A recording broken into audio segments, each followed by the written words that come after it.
Selamat datang di video pembelajaran psikologi kepribadian. Di video kali ini kita akan belajar teori kepribadian menurut McRae dan Costa. Nah, McRae dan Costa ini berpendapat bahwa kepribadian itu bisa kita rangkum lagi menjadi 5 dimensi yang besar. Apa saja 5 dimensi itu? Mari kita simak. Let's go!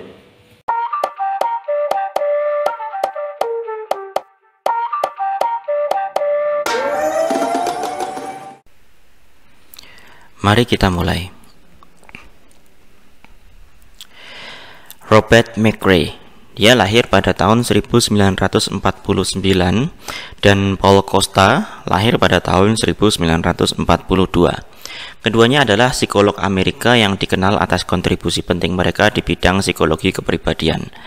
Mereka mulai bekerja sama pada akhir 1970-an di National Institute of Aging di Amerika Serikat, di mana mereka memfokuskan penelitian mereka pada perkembangan kepribadian dalam rentang kehidupan. Keduanya berusaha memahami apakah kepribadian manusia tetap stabil atau berubah sepanjang hidup, dan akhirnya mengembangkan teori tentang Big Five Personality Traits atau 5 ciri kepribadian utama.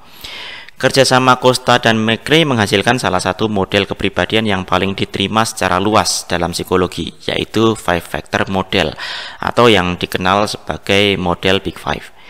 Model ini menjadi salah satu pendekatan yang paling sering digunakan dalam menilai kepribadian manusia dan dipakai dalam berbagai penelitian serta aplikasi praktis, mulai dari seleksi kerja hingga pengembangan intervensi psikologis. Model Big Five ini memiliki sejarah yang panjang, dimulai dari tahun 1936 dari studi Allport dan Ulberg yang mengidentifikasi sekitar 18.000 kata sifat yang ada dalam kamus bahasa Inggris. Kemudian Allport dan Ulberg membuat beberapa kategorisasi berdasarkan kata sifat yang ada. Hasil kerja Allport kemudian dilanjutkan oleh Cattell. Dia menggunakan salah satu teknik statistik yang dia sebut analisis faktor, dan dengan analisis faktor ini dia berhasil mereduksi dari yang ribuan kata tadi menjadi 16 faktor kepribadian yang dia sebut sebagai 16PF. Namun beberapa peneliti merasa bahwa 16 faktor ini masih terlalu banyak dan sulit untuk dikelola. Pada tahun 1940-an, Donald Fiske dan beberapa penelitian lainnya mulai menganalisis ulang data Cattell. Mereka menemukan bahwa dari 16 faktor yang dikemukakan oleh Cattell itu dapat dikelompokkan menjadi 5 dimensi yang lebih luas. Namun pada saat itu 5 faktor ini belum diterima secara luas dan penelitian tambahan diperlukan untuk mengkonfirmasi validitasnya. Kemudian pada tahun 1980-an, model Big Five pertama kali dikemukakan oleh Goldberg. Model Big Five mulai mendapatkan perhatian besar, terutama berkat karya dua psikolog yaitu Paul Costa dan Robert McRae.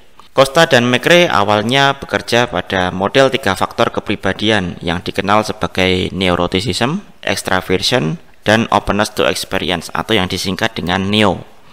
Namun penelitiannya lebih lanjut menunjukkan bahwa 2 dimensi tambahan yaitu agreeableness dan conscientiousness sangat penting untuk menggambarkan kepribadian manusia secara menyeluruh. Mereka kemudian memperluas model NEO menjadi NEO-PIR, yaitu revised version dari NEO Personality Inventory yang mencakup kelima dimensi utama tadi. Nah, kontribusi Costa dan McRae di sini mereka menunjukkan bahwa 5 dimensi ini bersifat universal dan stabil sepanjang hidup.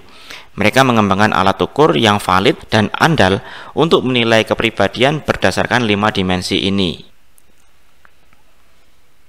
Teori kepribadian Costa dan McRae terdiri dari 5 dimensi utama yang mewakili berbagai aspek kepribadian manusia. Kelima dimensi ini adalah openness, conscientiousness, extraversion, agreeableness, dan neuroticism. Atau kita bisa juga menyingkat dengan OCEAN. O-nya untuk openness, C-nya conscientiousness, E-nya extraversion, A-nya agreeableness, dan N-nya neuroticism. Kita bahas satu persatu. Kita mulai dari neuroticism. Neuroticism ini mengacu pada tingkat emosi negatif seseorang seperti kecemasan, kemarahan, dan depresi. Seseorang yang tinggi dalam neuroticismnya cenderung mudah merasa stres dan memiliki ketidakstabilan emosional. Sementara orang yang rendah dalam neuroticismnya cenderung lebih tenang dan stabil secara emosional. Yang kedua adalah extraversion. Extraversion ini mengacu pada seberapa nyaman seseorang dalam interaksi sosial. Individu yang tinggi dalam extraversion itu cenderung ramah, suka bicara, dan energik. Sementara mereka yang rendah extraversionnya itu cenderung introvert atau cenderung lebih tertutup dan nyaman dengan kegiatan yang lebih private. Yang ketiga adalah openness to experience. Openness to experience ini menunjukkan seberapa kreatif, imajinatif, dan terbuka seseorang terhadap ide atau pengalaman baru. Seseorang yang tinggi dalam keterbukaan ini cenderung tertarik pada seni, ilmu pengetahuan, dan berbagai macam pengalaman baru. Sebaliknya, seseorang yang rendah dalam openness-nya itu cenderung lebih konvensional dan kurang tertarik pada hal-hal yang baru atau yang tidak biasa. Yang keempat adalah agreeableness. Agreeableness ini mencerminkan seberapa kooperatif, ramah, dan peduli seseorang terhadap orang lain. Seseorang yang tinggi dalam agreeableness-nya itu cenderung lebih empatik, kooperatif, dan baik hati. Mereka lebih suka harmoni dalam hubungan dan cenderung menghindari konflik. Sementara mereka yang agreeableness-nya rendah, itu mereka cenderung lebih kompetitif, keras kepala, atau kurang peduli terhadap perasaan orang lain. Yang kelima adalah conscientiousness. Conscientiousness ini menunjukkan seberapa bertanggung jawab, teratur, dan disiplin seseorang. Individu yang tinggi dalam conscientiousness-nya itu cenderung rapi, teratur, dan bekerja keras untuk mencapai tujuan. Sebaliknya, mereka yang rendah itu cenderung lebih santai, tidak terorganisir, dan kurang teliti. Costa dan McRae berpendapat bahwa 5 ciri kepribadian ini stabil sepanjang hidup. Meskipun demikian, pengalaman dan lingkungan itu dapat mempengaruhi ekspresi dari ciri-ciri ini.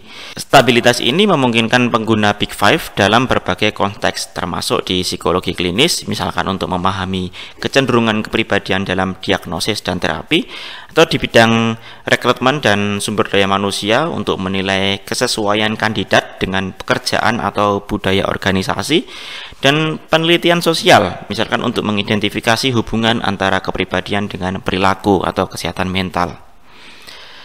Meskipun model Big Five ini sangat populer, tapi sangat penting untuk memahami bahwa ini hanya salah satu cara untuk melihat kepribadian. Beberapa kritik terhadap model ini adalah bahwa 5 dimensi ini mungkin tidak mencakup semua aspek penting dari kepribadian manusia, seperti spiritualitas atau individualitas. Big Five juga kurang mampu menangkap dinamika situasional atau perubahan kepribadian sepanjang hidup. Namun Big Five dianggap sangat fleksibel dan berguna karena dapat diterapkan pada berbagai budaya dan populasi. Demikianlah penjelasan mengenai teori kepribadian Big Five dari Costa dan McRae. 5 dimensi ini memberikan kita cara untuk memahami kepribadian dengan cara yang lebih sistematis dan akurat. Dari neuroticism hingga conscientiousness, masing-masing dimensi memiliki pengaruh yang kuat pada bagaimana seseorang bertindak, merasakan, dan berpikir. Semoga penjelasan ini bermanfaat. Terima kasih sudah menonton video ini dan sampai jumpa di video berikutnya.